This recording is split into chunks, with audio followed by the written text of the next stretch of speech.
Hello everyone and welcome back.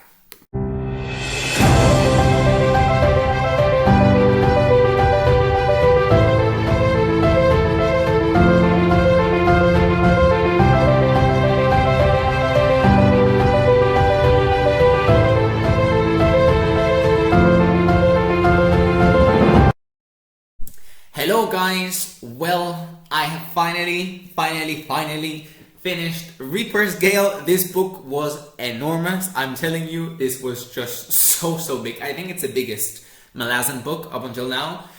Yes, and I finished it. And in this review, I'm going to talk about the book in general, but I'm especially going to talk about the second half of the book. I already did a video discussing the first half, books 1 and 2 of Reaper's Gale. That's going to be linked above and below in the description box. And I must say, I'm very happy with the book now that I have finished. I know it was a bit of a rough start, but things just got so much better by the end. And now I understand why this book is called the Reaper's Gale. I felt at the end like everything was just a gigantic storm that killed off so many characters. I have a list here in my phone of all the characters that died, and wow. I mean, normally I feel like in Malazan books, characters die in these books, but not many. Like, I don't think that many characters die, really. And in this one, the list is just enormous. Like, so many characters, both secondary and main characters. So, yeah, I'm telling you, the moment when, by the end of book 2, I read the Malazans are on our shore, things just started to get so much better, really. I felt like that moment, I really want to see it in TV one day. It was so cinematic, and the fact that all of these characters were now in the same location, in leather, all of these different plot threads that we had met in all of the previous books were now in the same location. And wow, chapters 22, 23, and 24 were just mind-blowing. That was peak, beautiful, magical Malazan. Really, that was incredible. I did a reaction to chapter 22 already, like a read-through reaction. I really enjoyed doing those. And that's going to also be linked in case you want to check that out. But I loved seeing the Malazans in our shore. I loved seeing them because in this book, this is a book that I now got to know exactly how they fight. You know, that type of guerrilla warfare style was amazing to read. The fact that they were just in these small groups off the coast, and they were just like going inland, and they were fighting the Adur and the Lethari, and it was amazing. I loved it. I really loved it. I got to know exactly why and how the Malazans are so adaptable and pragmatic, and how they can adapt to all of these situations and improvise, and they all decide between each other what to do. I love them. I really love them. Everything to do with them, I was so happy. And at the beginning I was very confused why the adjunct just sent them in, and she burnt the fleet, and she literally broke her army in two. I'm not entirely sure what she did with the parish. I think they're somewhere else. I don't know what's going on with that, but I think we're gonna figure out why she did that, maybe in Toll the Hounds or in Dust of Dreams. I don't know. In terms of the Malazans, the character of Sin is a character that I'm very confused about. She's the child that is a high mage, and she saved a lot of people in Igatan. I'm not sure what's going on with her, because she had a big role in this book, especially because she killed the ice. And, well, I think she's very powerful, obviously. She's a bit crazy, I feel. I really liked the theme of climate change in general. I think we found out a lot in this book how the landscape was changing throughout, and especially the ice melting and everything. So that was a very interesting theme throughout the book. I really enjoyed that. But one of the things I really enjoyed from these guerrilla style battles with the Malazans was that we also got sometimes the perspective of the others. So we also got, for example, the perspective of the Adur. I remember this, it was this child that was, I think he was only like 19 years old, and he just got killed by Hellion and her squad. And wow, it's just so incredible how Erickson just makes you realize how these are not our typical heroes. They're, yes, maybe you can like them, but they're not entirely good. They're killing innocent lives, technically. So I just love having that dilemma of who to support at all the time. I was supporting the Malazans, but it gave me a sense of, wow, that's not entirely a good thing to do. So really, really enjoyed that. Hellion was hilarious. I think she played such an important role in this book. I mean, the way she was going from tavern to tavern, and how she's so intelligent and drunk at the same time, and she was going ahead of everyone, killing the ones that the people from each town did not like the most important, the rich people. She just killed them all, and she just went to the tavern, started drinking, and she did that from city and from village to village. And that was so funny, really. I really enjoyed that. I loved seeing again the two demons that we met in Midnight Tides, I remember. And we also met them again. That scene was just hilarious. I had so much fun with that. The fact that Erickson continues to merge all of these storylines together in such a good way, I love it. I really, really enjoyed it. I think one of the biggest highlights of the book was the drum scene where Fiddler is placing the drum in close to the house of the demons, and he actually digs the drum, and we get to see everything from Cuttle's perspective, and that was just amazing. Literally, that scene, I was just like, oh my god, I hope it doesn't blow up. I don't think it's gonna actually blow up, but I had that fear that it could happen at any time, and that it was nighttime, and the fact that Cuttle was worshipping Fiddler in such a pure way. And I mean, I love getting that backstory of how they managed to get the Moranth munitions, and the story with Whiskey Jack and Fiddler and Hedge. That was amazing, really loved it. Also, that image of the refugees fleeing Lethari at the end of the book, it reminded me so much of the Chain of Dogs. That was just really, really, that was really good. The thing is that I feel like a downside of the Malazan storyline was that there were so many characters, so many names, because I think there was this third squad that joined the Bone Hunters at some point, and I got lost. I can keep up with some names, but this book especially had so many new characters and so many new names. I had a difficult time, placing everyone in my head. It was very difficult, but I had a lot of fun. So that was just a minor downside for me, but really, really enjoyed it. Obviously, the best character overall, the best character arc was Beak. Beak is just, I have no words. The only moment that I cried in this book was when Beak had those flashbacks with his brother, and we get all of his backstory, and then he meets Hood and everything. Wow, I mean, the way he thinks and talks in such a pure and innocent way, his relationship with Faladin Sword, lovely. I really loved it. He felt like an outcast in between the soldiers. I mean, he didn't really get along. I mean, he was a bit stupid, but the way he just saved everyone and how he felt like everyone was his friend was just beautiful. It was heartwarming. It was really, I really enjoyed it.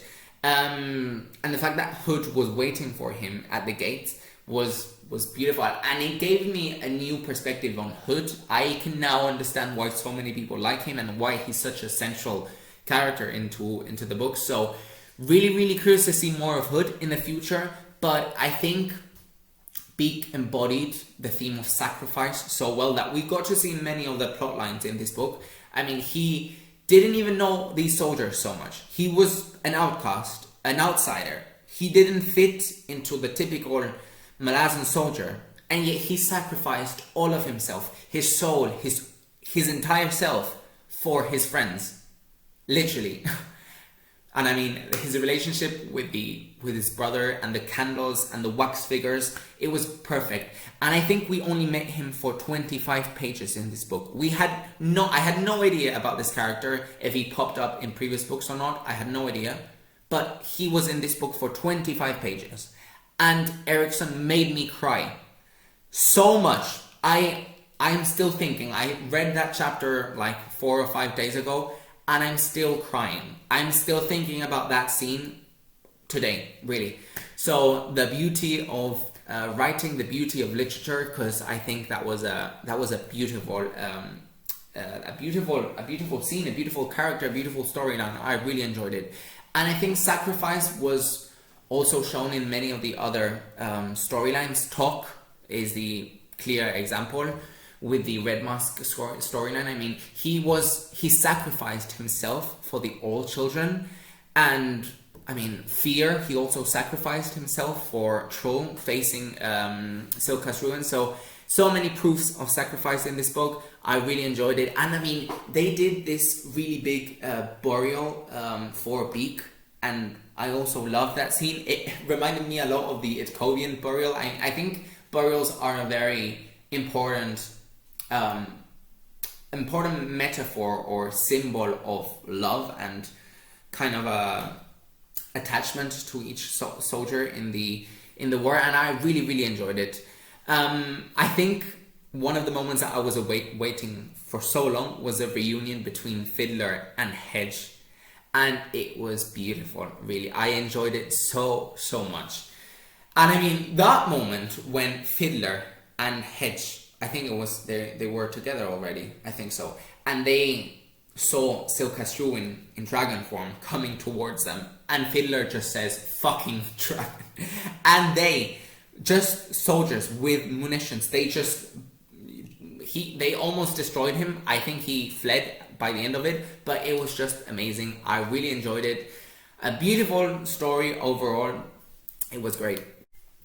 Then another of the really important storylines is in this book, and I've read actually a lot of things online that people dislike this storyline because they feel it's not very concluded, it's a bit out of place, but I enjoyed it so much, and that was Redmask's storyline with the All fighting the Lethari and all of that. And I really enjoyed the All. I really enjoyed them. I loved learning about their traditions. I loved learning about Redmask's storyline, and I think he was a very iconic character. I mean, not only because he had these amazing Kachain Chamal by his side, but his weapons and the way he just killed everyone. I really enjoyed it. I really enjoyed that storyline, and I loved getting Atripeda Bibat and Brolhandar's perspective also, because it gave me again this dilemma of, well, who's gonna win? Sometimes I was standing the All more than the Lethari, sometimes it was the opposite way. So I really enjoyed it. I'm still confused as to why Redmask was killed by the Kachain Chamal. I think it was because, in a way, he was gonna lose, and being the mortal sword of the Kachain Chamal, I think the Kachain Chamal decided to kill him because of that, because the battle was lost, and if you are the mortal sword and you're gonna lose, you have to be killed. I think that's why he was killed, but I might be wrong. I'm not really sure. But I loved that mud setting at the end, the final battle between the Lethari and the All, and I think the landscape had such an important role overall in this book. The fact that there was so much mud, you can't even distinguish between the two civilizations. They're just covered in mud, so that just gives you a sense of we're actually all human in a way. Maybe we're not all human because there's a lot of races, but we're all living beings, and we're just killing each other for the sake of land or for the sake of pride or for the past. And it just doesn't make any sense. You know, we're not different at all. We're just covered in mud and we're killing each other. And I loved that setting. I really did. But for me, the highlight of the Redmask All storyline was Tok.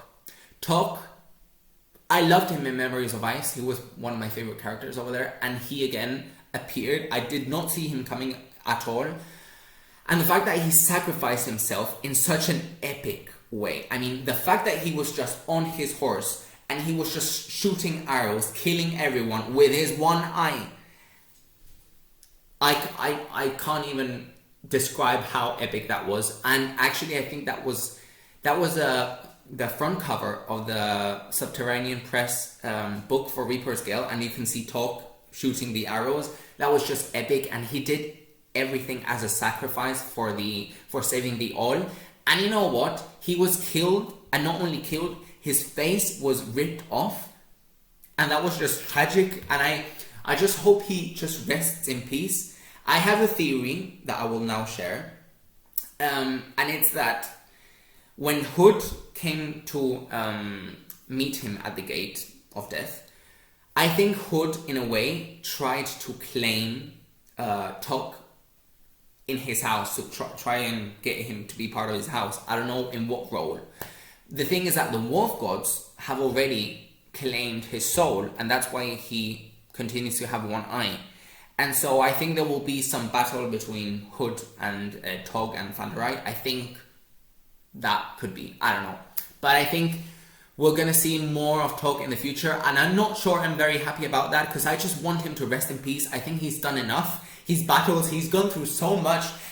Has Eriksson got something wrong with Tog in his life? Because like, he's been through so many things, through so much pain and suffering. And he continues to be this symbol of sacrifice throughout all of these books, and I can't understand why. I just want him to rest in peace, to die in peace, and just like leave him alone. But really, really enjoyed him.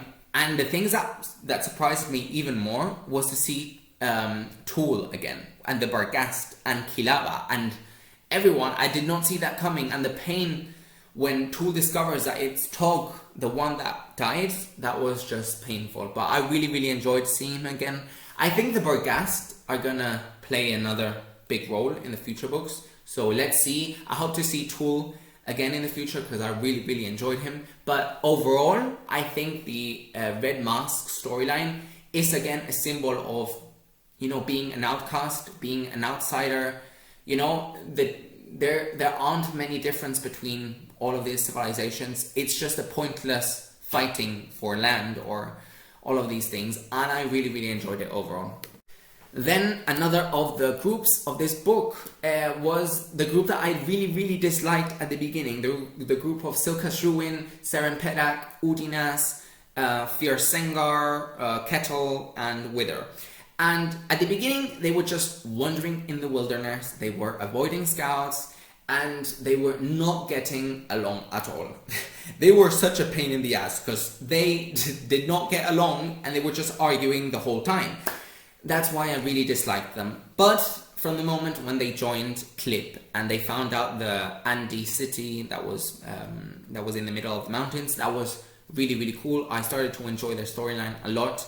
And I was overall very confused as to Serempedak's power, because in a way she could read other people's minds with her power of Mokra, and in a way she raped Udinas, I think. And that's why I like these characters, because they're so complex. At the beginning I really disliked Udinas, but then Serempedak did this, and in a way I felt really sorry for him. And from that moment I really started to like Udinas, actually, up until the end of the book. And I don't know, at the beginning I really liked a Clip, but by the end of the book I really hated him. And I don't know.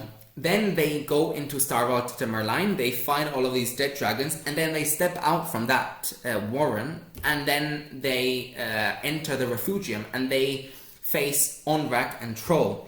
And that chapter 23, I think that was just mind-blowing. That was just like, I had no idea what was going on at any point in that chapter. I had to read it 3 times.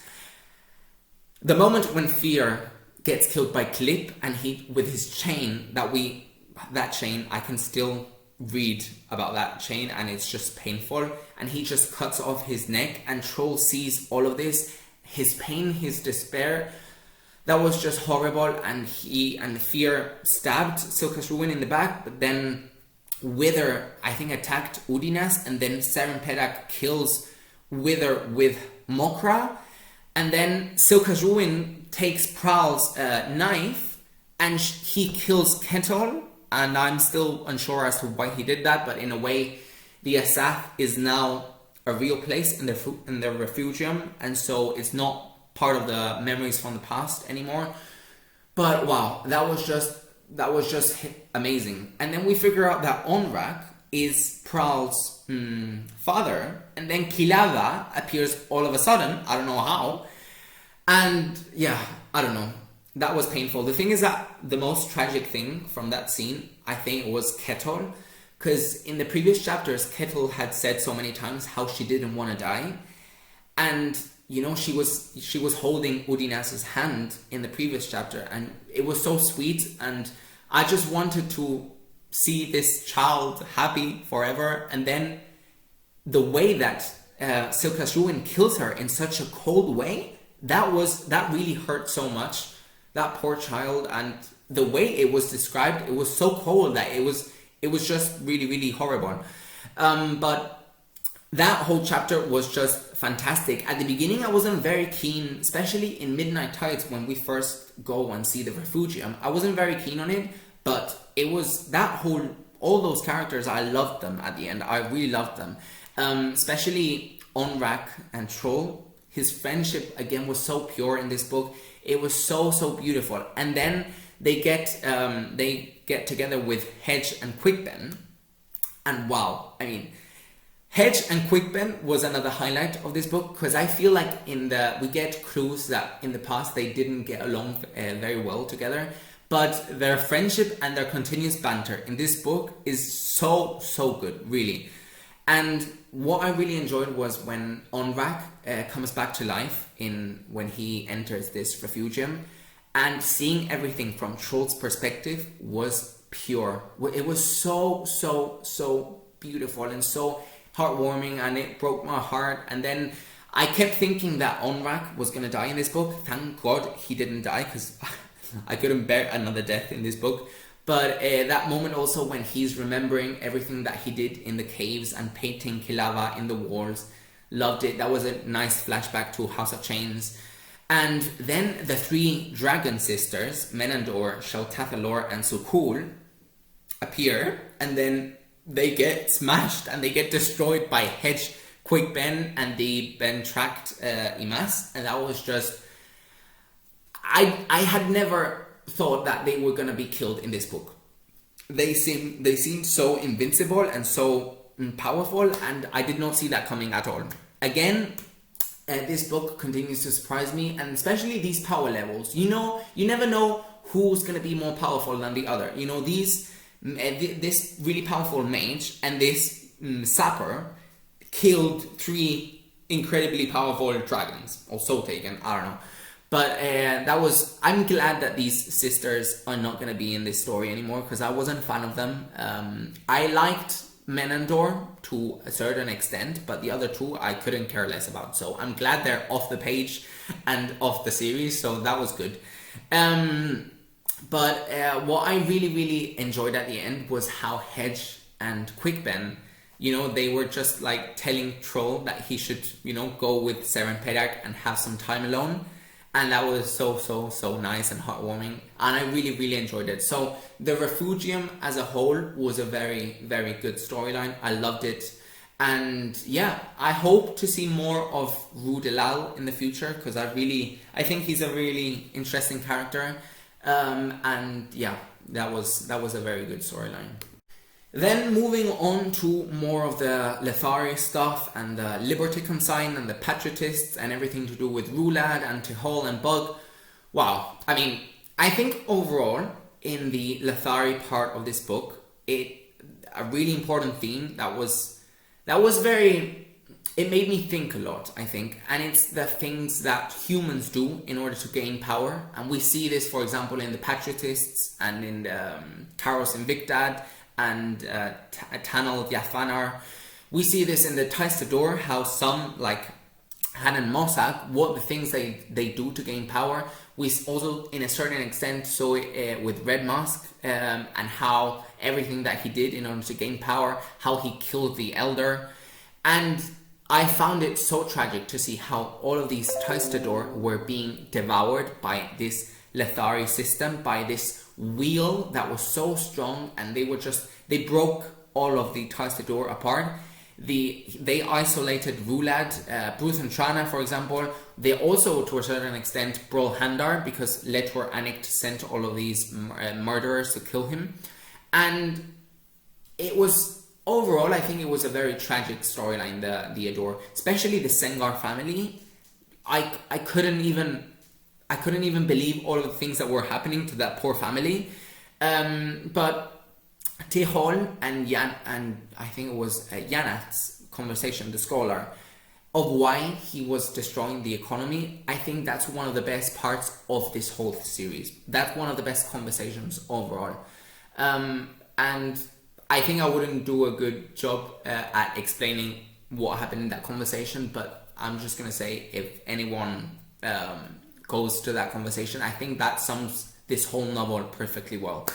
And Tihol, in a way, he also gives us these amazing moments of humor, as always, with Bug. That scene with the chickens, I know everyone who reviews this book talks about that scene because it was hilarious. These chickens inside the pillowcase, and Ublala Pung, another hilarious character. I didn't really like him that much in Midnight Tides. I loved him in this book.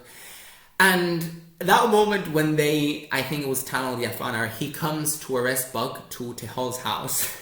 And then he says, "Where's your manservant? I need to take him with me because he's under arrest." And then Tehol says, "You know, his foot here, his foot is not that bad. Why do you want to arrest him?" That was so good, really. I laughed so much. And then also with that moment with Tehol and Karos and Vigdad, when he solved the puzzle with the insect, which I found hilarious.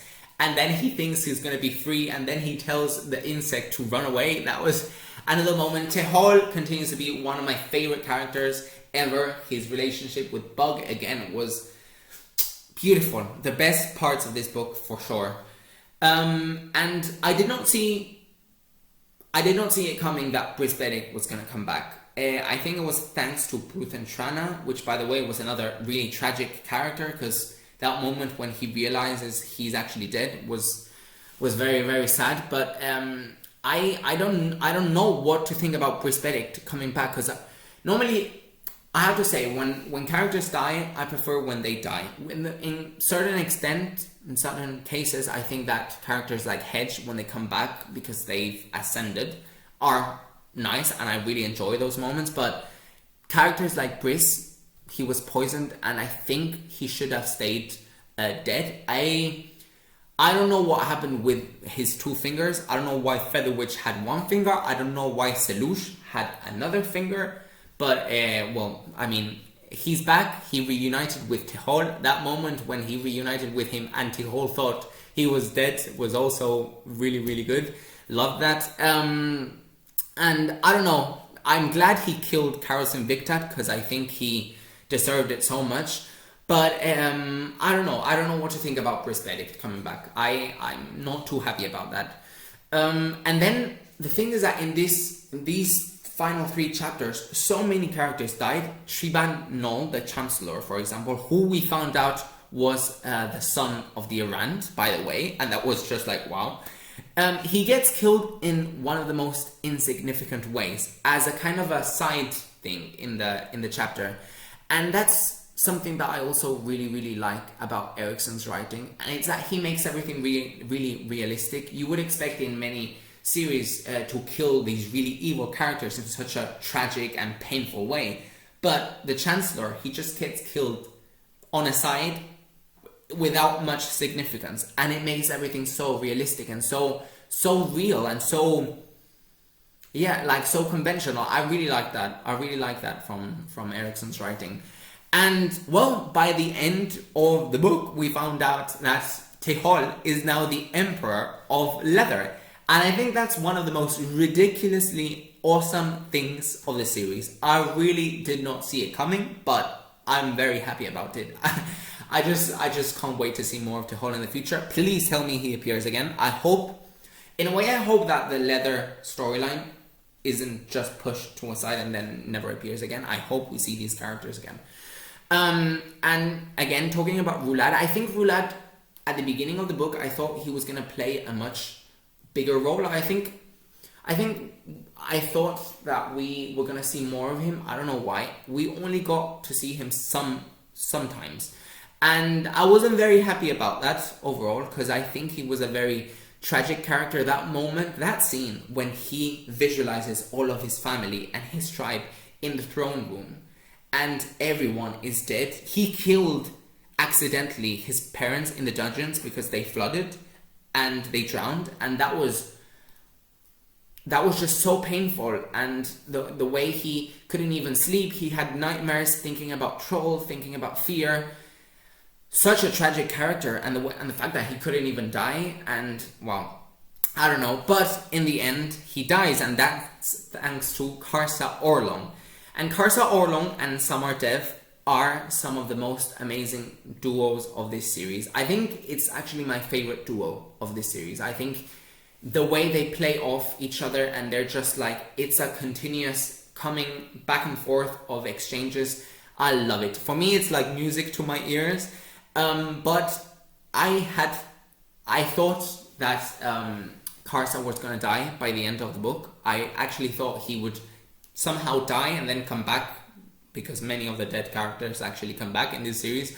But in a way, it felt everything very anticlimactic, and I really enjoy that. That's why House of Chains is one of my favorite Malazan books, because it's so anticlimactic that I feel it's climactic in a way. I don't know how to explain it, but the battle between Karsa and Roulade happened so quick. It happened so quick. I mean, Karsa is so badass that he was just standing there waiting for Roulade to attack, and then in a moment he just cuts off his arm. Samardev cuts her hand, and then she releases some of the spirits from the blade, like the Seda Kuru Khan, and then Karsa disappears, and then he goes off to the Crippled Gods Island with Roulade's arm and the blade, the sword. Then he just goes like a badass to the Crippled Gods hut. He just rips it all off, and then he decapitates Roulade.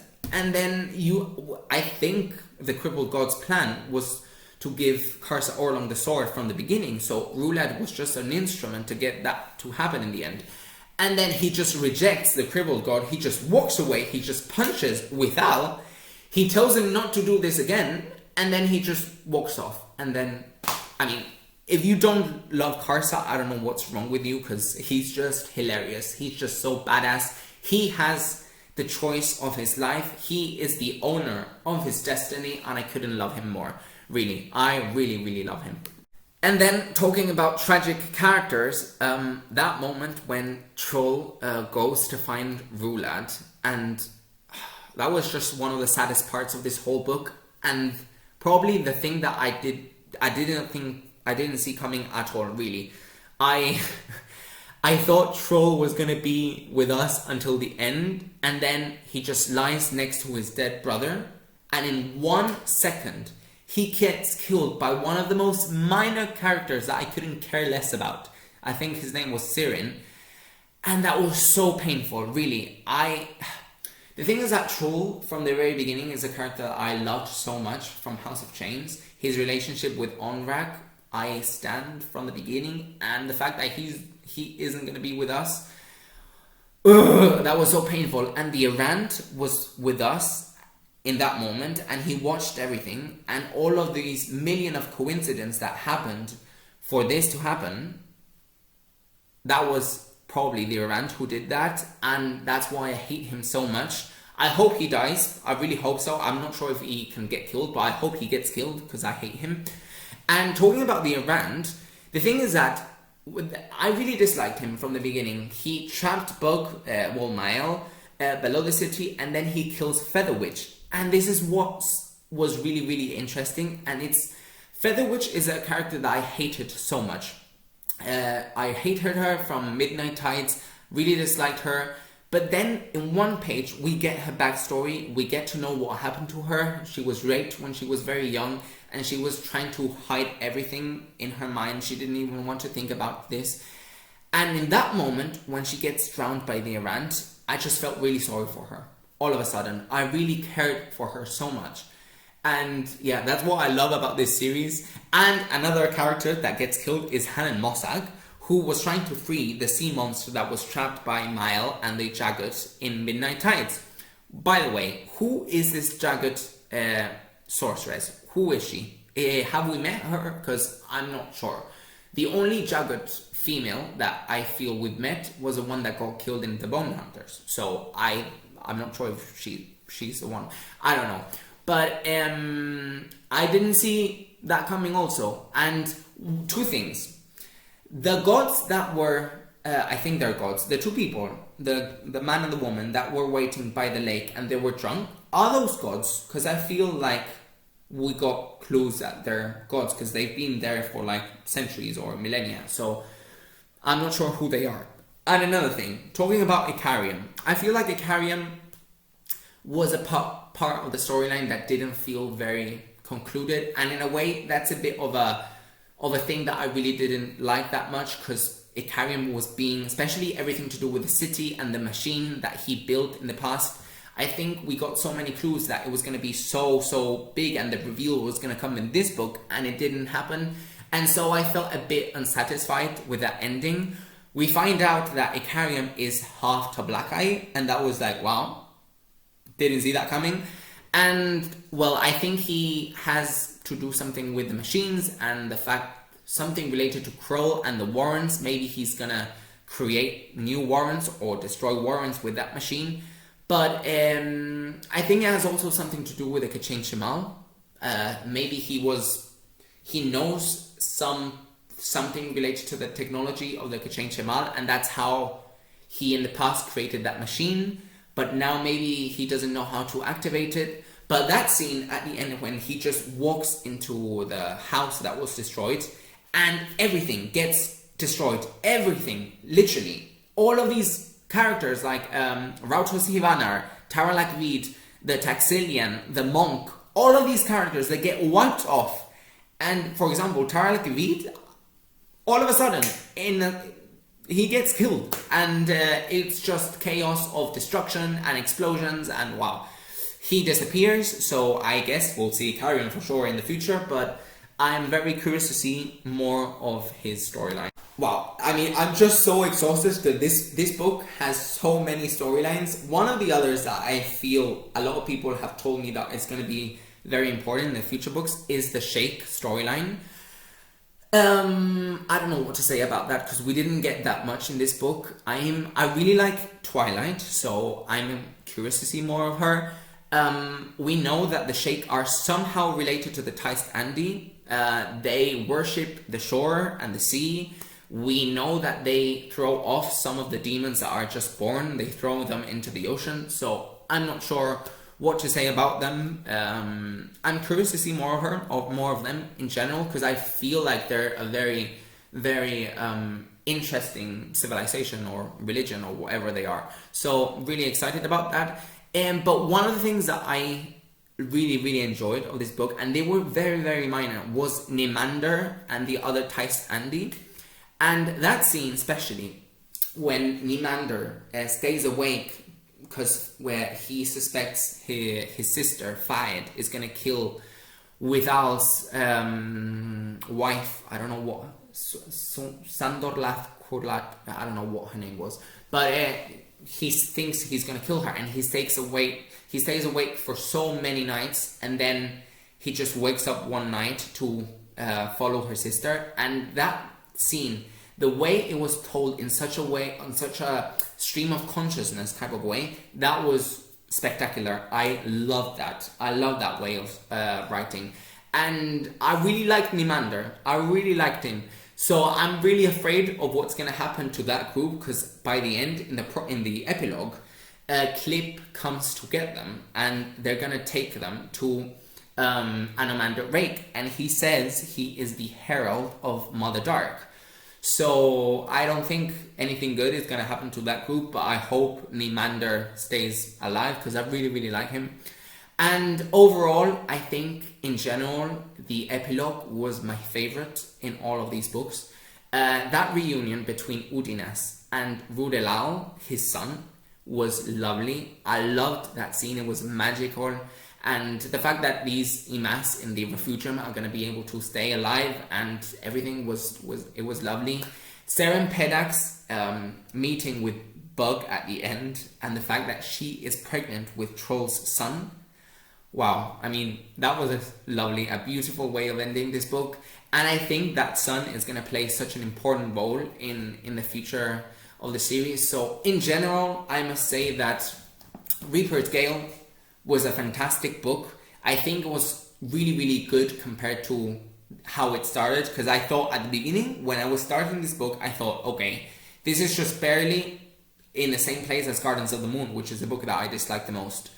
In general now, I think maybe it's not as good, in my opinion, as The Bone Hunters or Memories of Ice, but that's just personal preference. But I think it's up there. It's much better than Midnight Tides, if you ask me. Maybe it's not as cohesive, maybe not as coherent overall, but these storylines gripped me so much, especially by book 3 when the Malazans get introduced, and in the end, I really enjoyed getting more of the Lethari storyline, like the Patriotist and the Liberty Consign and all of these. By the end of it, I was very, very excited. And especially, I love when so many characters get killed by the end. I know that's a very horrible thing to say, but in a way, when characters die, I feel some pain in me. Even if they're the most minor characters, the most irrelevant characters, and they've just appeared a couple of pages, I love when they die in a way, because it's like a part of me,